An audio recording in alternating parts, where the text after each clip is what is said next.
तो आज हम चैप्टर स्टार्ट कर रहे हैं। तीसरा चैप्टर है इलेक्ट्रो केमिस्ट्री। ठीक है, तो इलेक्ट्रो केमिस्ट्री क्या है? द ब्रांच ऑफ केमिस्ट्री, ये आपको नोट्स पे डेफिनेशन मिल जाएगी। Branch of chemistry which deals with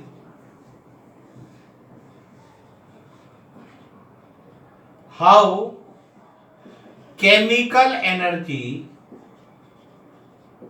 produced during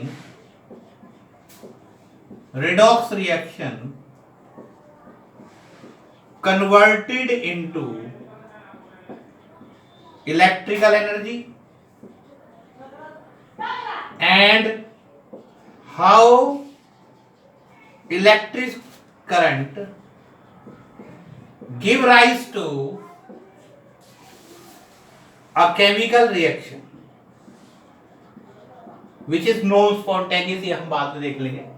basically electrochemistry में दो पार्ट है। पहला पार्ट मतलब दो पार्ट है, पहला और दूसरा कुछ नहीं है कि कैसे रिएक्शन से इलेक्ट्रिसिटी जनरेट होती है, केमिकल रिएक्शन से, यानी केमिकल एनर्जी इलेक्ट्रिक एनर्जी में कन्वर्ट हो रही है, और how electric current give rise to a chemical reaction. तो अगर हम इस चैप्टर के बेसिक बात को देखें तो इसमें एक तो है इलेक्ट्रोलिसिस, एक कंडक्टेंस है, एक क्या कहते हैं आपका इलेक्ट्रोकेमिकल सेल है,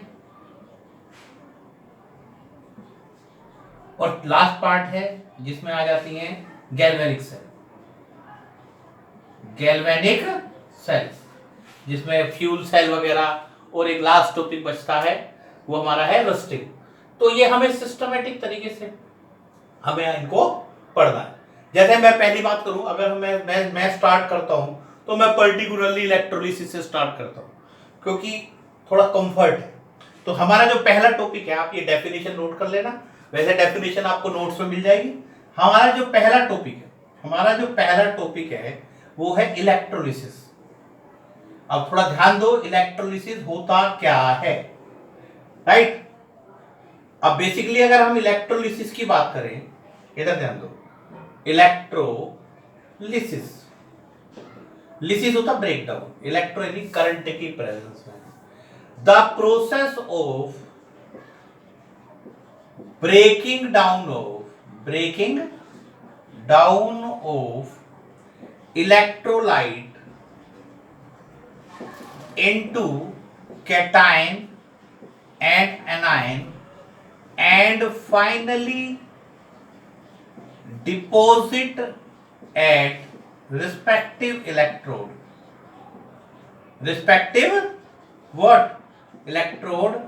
in the presence of electricity। Electric current की प्रेजेंस में इलेक्ट्रोलाइट क्या होते हैं, जो केटाइन और एनाइन में डिसोसिएट हो जाते हैं। तो इलेक्ट्रोलिसिस के बारे में मैंने आपको बता दिया, ये एक सिंपल सी डेफिनेशन है। बेसिकली हम इलेक्ट्रोलिसिस के तीन केस मान के चलते हैं: electrolysis of molten salt, electrolysis of aqueous salt using platinum electrode, using inert electrode, और तीसरा केस होता है special case, electrolysis of metal salt using metal electrode. तो हम एक एक केस करके पहले हम स्टडी करेंगे। आपको पता लगा इलेक्ट्रोलिसिस क्या है, ये इलेक्ट्रोलिसिस की डेफिनेशन है, समझ आया? अब आप इसे नोट कर ले, आपको नोट्स पे भी मिल जाएगी, मैं फिर बता रहा हूं आपको, ये रब कर रहा हूं मैं। उसके बाद अब मैंने बताया तीन केस है। जैसे हमने लिया इलेक्ट्रोलिसिस ऑफ, मैंने बताया मोल्टन सॉल्ट, मोल्टन यानी मेल्ट सॉल्ट जिसमें पानी ना हो, using platinum electrode, inert electrode क्या दो, using platinum electrode. Molten salt NaCl लिया, NaCl किसको Na+ Cl-। अब at cathode C4 cation, C4 cathode, cathode पे कौन जाएगा, cation, C4 cation, C4 cathode, और A4 anion, A4 anode, Cl- Cl में कन्वर्ट हो गया। 2 Cl ले लो बेशक से बैलेंसिंग के लिए, उसमें कोई इशू नहीं है, तो 2 Cl ले लोगे तो यहां पे अगले स्टेप में से Cl2। अगर जो स्पीशीज है एज सच डिपोजिट हो जाता है, ये प्राइमरी चेंज कहलाता है। यहाँ पे Cl माइनस Cl की फॉर्म में डिपॉजिट नहीं हुआ, Cl फर्दर Cl2 में कन्वर्ट हुआ है, ये सेकेंडरी चेंज है। ये क्या है? ये प्राइमरी चेंज है, एस डिपॉजिट हो जाना, और ये क्या है? सेकेंडरी। यहां से ये प्राइमरी और उसके बाद एक और चेंज आया, वो क्या हुआ? सेकेंडरी। क्या हुआ? सेकेंडरी। तो C4 पहले मोल्टन सॉल्ट डिसोसिएट हुआ कैटायन और एनायन में, C for cation C for cathode, A for anion A for anode. वहां पे पहुंच के अपना ये चार्ज लूज कर देते, कैटायन इलेक्ट्रॉन गेन करता है और एनायन क्या करता है? इलेक्ट्रॉन लूज करता है। तो ये मोल्टन सॉल्ट का एग्जांपल है। आपको मोल्टन सॉल्ट का एग्जांपल्स आने चाहिए, उसमें सिंपल सी बात होती है। प्रॉब्लम आती है किसमें? एक्वस सॉल्ट में। Electrolysis of aqueous salt using platinum electrode, ये नोट कर लो, आपको नोट्स पे मिल जाएगा। अब हम करेंगे एक्वस सॉल्ट। अब एक्वस सॉल्ट के केस में थोड़ी सी प्रॉब्लम्स आनी शुरू हो जाती है, इसलिए थोड़ा सा ध्यान से देखो। Electrolysis of aqueous salt, aqueous यानी अब पानी भी, using platinum electrode, using what? Using inert electrode. अब हमने एक्वस सॉल्ट लिया, कैसे? जैसे लिया हमने एक्वस NaCl। अब NaCl है, NaCl किस में डिसोसिएट होगा? Na plus Cl minus. अब ऑब्वियसली बात है, पानी है तो पानी भी डिसोसिएट होगा, H प्लस और OH माइनस। अब एट कैथोड क्या होगा? C4 cation C four cathode. अब हमारे पास यहाँ क्या कितने कैटायन है? 2, तो इससे सेलेक्टिवली एक कैटायन लेंगे, यहाँ लेंगे जैसे H प्लस से H बना और H से क्या बना? H2। एट एनोड क्या लेंगे? Cl और OH में किसको लेंगे? Cl माइनस को लेंगे। क्या बनाएगा? Cl, और Cl से क्या बनेगा? Cl। नॉर्मली हम ये कह देते हैं, रिएक्टिविटी सीरीज के बाद कई बार आंसर दे देते हैं कि कई सारे हमारे ऊपर बेस है, कई सारे बेस के ऊपर ये मतलब इस तरीके से होता है। ठीक है, तो जैसे हमने Na प्लस और H प्लस में से H प्लस को लिया, Cl और OH माइनस पे किसको लिया है? Cl को लिया। तो इसका क्राइटेरिया क्या है? Criteria is very very important. हमें बस इतना ध्यान रखना, देखो वाटर है तो H प्लस भी होगा, OH भी होगा। तो हमें देख लेना है कि H प्लस से पहले वाले प्रेफर्ड मेटल कौन कौन से है और OH से पहले वाले प्रेफर्ड आयन कौन कौन से हैं। ठीक है, तो H प्लस से पहले वाले कौन कौन से हैं? Cu Ag Hg, इनको H प्लस से पहले प्रेफरेंस करना है। और OH से पहले वाले कौन से? Cl Bri RCOO, माइनस लगा दो बेशक से, कोई इशू नहीं है। और OH, वैसे तो हम ये बोल देते हैं कि जिसका डिस्चार्ज पोटेंशियल कम है उसको हम प्रेफर। डिस्चार्ज पोटेंशियल बड़ी भारी सी टर्म हो जाती है कई बार बच्चों को।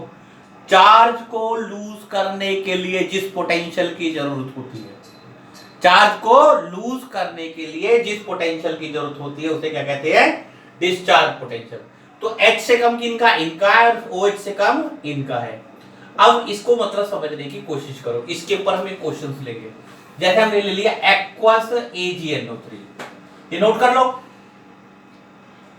नोट कर लिया, क्योंकि जब तक पैरेलल, चलो कोई बात नहीं, पैरेलल कर देते हैं। हमने यहां जैसे एग्जांपल लिया एक्वस AgNO3, AgNO3, तो Ag प्लस NO3 माइनस, पानी H plus OH minus, at cathode. अब देखो यहाँ H प्लस और Ag प्लस, तो H प्लस से पहले Ag आ रहा है, हाँ जी आ रहा है, तो अब हम किसको लेंगे? Ag प्लस को। क्या बनाएगा? Ag। और NO3 और OH में देखो NO3 है यहाँ पर नहीं है, तो अब किसको लेंगे? OH को। तो एट एनोड किसको लेंगे? OH को। क्या बनेगा? पहले 2OH और 2OH फर्दर कन्वर्ट हो जाएगा हाफ O2 एंड H2O में, हाफ O2 एंड H2O में। तो अब आपने देखा, तो हम ये देख लेते हैं, अगर आपको ये याद है, यहां 3 तो हेलाइड हो गए, ClBri, एक RCO माइनस का केस और देखना, ये 3 मेटल है Cu Ag Hg और ये H क्या है यहाँ पर H प्लस जो भी है। तो आपने इस तरीके से देखा। जैसे अब एक और केस लेके चलते हैं, करो रब, ये तो अब रब कर सकते हैं, ये हमने रब कर दिया। अब जैसे हमने ले लिया aqueous CuSO4 using platinum electrode, तो CuSO4 ने क्या बनाया? Cu2 प्लस SO4 2 माइनस, पानी H प्लस OH माइनस। अब देखो यहां पर Cu है तो हम H प्लस को अब कंसीडर नहीं करेंगे। अब किसको लेंगे? Cu को। Cu से क्या बनेगा? Cu बन गया, है ना। SO4 और OH में किसको लेंगे? क्या यहाँ SO4 है? नहीं है, तो अब किसको ले लेंगे? OH minus 2OH half O2 and H2। Note कर लो, aqueous CH4 using platinum electrode. और एक और कोई केस लेके चलो, जैसे हम लेके चलते हैं केस Na2SO4। Na2SO4 बहुत अच्छा केस है ये। दो केस और लेके चलूंगा। Na2SO4 कैसे डिसोसिएट होगा? 2Na plus SO4 2 minus H2O H plus और OH minus H2O H plus और OH माइनस। तो एट कैथोड अब देखो Na प्लस H प्लस, क्या है यहाँ Na है? नहीं है, तो किसको प्रेफर करेंगे? H प्लस को। किसको प्रेफर करेंगे? H प्लस को। 2H और H2। क्या यहाँ SO4 है? नहीं है, तो किसको प्रेफर करेंगे? OH माइनस को। किसको प्रेफर करेंगे? OH माइनस को। तो ये तीसरा एग्जांपल। चौथा एग्जांपल और एग्जांपल देखो, जैसे आपने करा हुआ aqueous CH3COONA। Kolbe electrolysis 11th की ऑर्गेनिक में है। कोलबे इलेक्ट्रोलिसिस 11th की किस में है? ऑर्गेनिक में। CH3COONA CH3COO minus Na plus, या इसे ऐसे लिख दो Na प्लस और CH3COO माइनस। Na प्लस और H प्लस, देखो यहाँ पर Na प्लस है, नहीं है, तो यहाँ क्या आएगा? H plus. 2H plus 2 electron 2H H2। और देखो CH3CO माइनस, हाँ जी ये रहा, तो इसको एनोड पे ले लेंगे। 2CH3COO माइनस क्या बनेगा? 2CH3CO 2 इलेक्ट्रॉन, और बाद में क्या बन जाएगा? Ethane plus 2CO2। Ethane plus क्या बन जाएगा? 2CO2। तो अब तक हम आपके आगे दो केस पेश कर चुके हैं। कौन कौन से?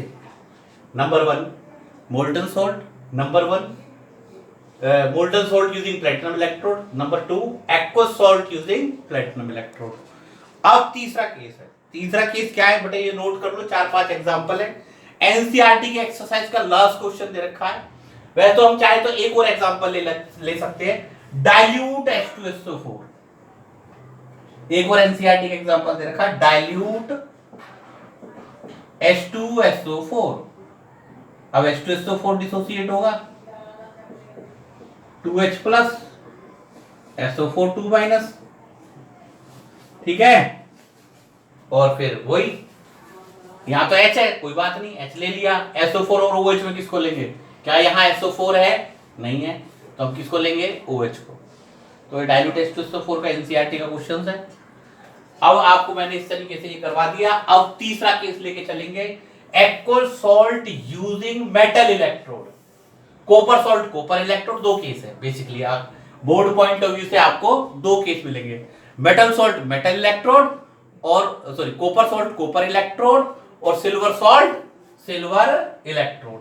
तो कोई इतना कॉम्प्लिकेशन नहीं है, आप आराम से समझो इसे। और उसके बाद हम क्या लेके चलेंगे? फैराडे लॉ ऑफ इलेक्ट्रोलिसिस, ठीक है।